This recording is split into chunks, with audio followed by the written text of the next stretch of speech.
Back with Coach Jason Simpson. UT Martin set to take on Eastern Kentucky in a matchup Saturday. The Skyhawks will be on the road a week from Saturday, the final game of the regular season. The Skyhawks host Eastern Illinois. Coach, let's look back at the scores in the Ohio Valley Conference this past weekend. All right. And I'm going to say the Eastern Kentucky score for last because that's the one that surprised me the most, and you've seen that game many times already, I'm sure.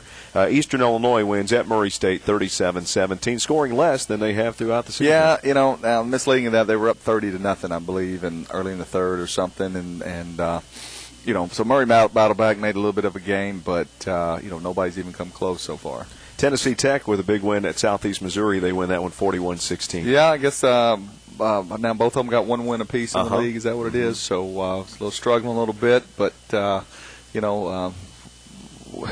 wish they were at the bottom of our schedule, not the top of our schedule. Our schedule's certainly interesting this year. Tennessee State gets a win over Austin Peay. They were at Tennessee State 31-6. Yeah, 10-6 at halftime, and then Tennessee State picked it up, and Tennessee State's 8-3.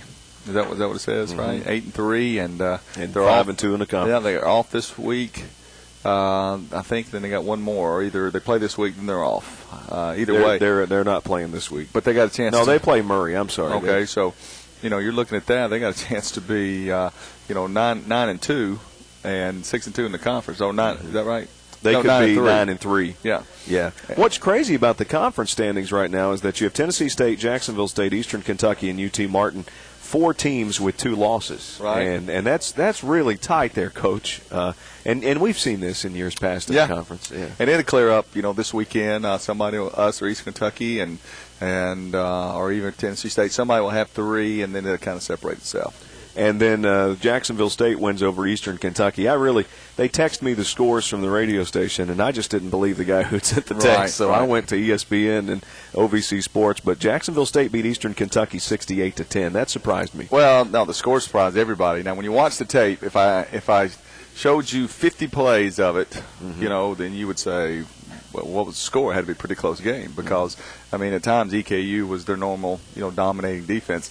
It just at times they were, for whatever reason, they were kind of a day late and dollar short on some things. And, the quarterback would keep the ball in the zone read option, and they misplay it and, missed a tackle by 6 inches, and the quarterback from Jacksonville State went 80 yards. They throw a post, and the guy's open on the 6-inch window.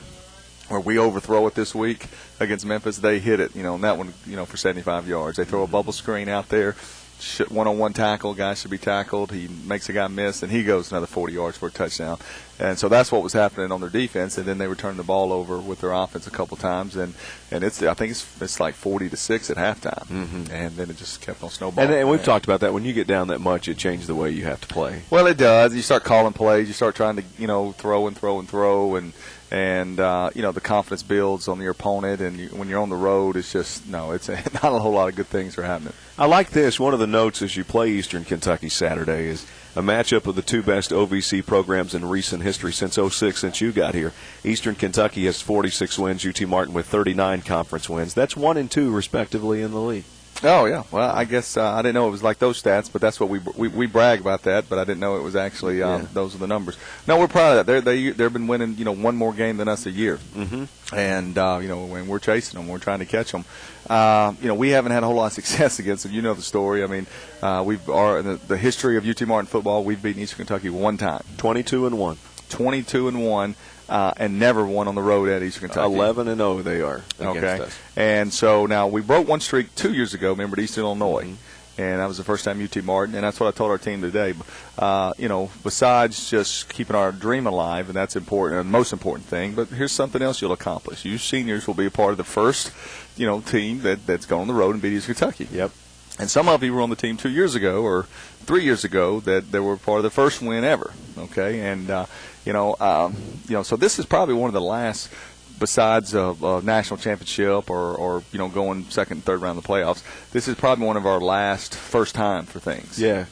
And there's a little bit of satisfaction in that. So I want to get this one for many reasons, and that's one of the reasons because we're tired of talking about the first time we've done this, first time we've done that. And I think we had our cross country coach Gordon Sanders on a while back, and we talked about the 4-minute mile. and nobody could run a mile in under 4 minutes. And Right. then one guy did it, and then everybody started doing it after that. And once you've done it one time and you know you can do it, it's going to change the program. Well, it can, and you and I have talked to, or all of us in the community have talked about this. What that new stadium is going to mean to us in recruiting, and to be able to, get that one more player. Because all it takes is one player in that signing class that's special, and you may not even think that he is the one that's special. But maybe, he picked another place, because something was a little bit shinier. And when you're dealing with an 18-year-old, everybody's not an adult now, and you hope everybody's making the choices for the right reasons, and you're trying to explain that. But at the end of the day, if everybody's got those opportunities at other schools as well, and that's having that stadium is we're trying to get back on the same ground as our opponents and the team that we play, and we get that, then I'm very excited. Coach, final question, your thoughts on the Eastern Kentucky matchup Saturday and how we match up with them. It's going to be a good game. It is. It's our defense versus their defense, if that makes any sense. Even though they won't be on the field at the same time, both very good defense, statistically very close. They're very difficult to run the football against. Very difficult. This week they gave up some, but they're still. They were less than 100 yards going into the Jacksonville State's game, a game that they were giving up. So we haven't had a lot of success with them even offensively. Going back to 2008, that's probably the last time that we had probably over 400 yards. These last year, Derek Carr, we were ragging on him today. He was 17 of 39 against them last year throwing the ball. Yeah. I think we ran the ball for 80 yards, but we got sacked several times that we ended up with like 47 yards, total rushing. So statistically, their defense has dominated our offense. And now I don't expect to go get 500 yards. We're not built like that, and they're not built like that to give that up. So it will be once again a field position game. The defense that gets the turnovers, the offense that doesn't make the super mistake, penalties, special teams, how the wind plays, whipping through that stadium. Yeah, it will affect it. And we just got to fight and find a way to get a scratch out a win and get on that bus and get back to Martin. Okay, we'll have the game on Saturday. Thank you, Coach. We'll visit with you on the pregame All right, show. great. Look at it a little bit more closely. Coach Jason James joins us in a moment. My first question to him is going to be, where were you at 7 o'clock this morning? Because he wasn't anywhere around here, I don't think.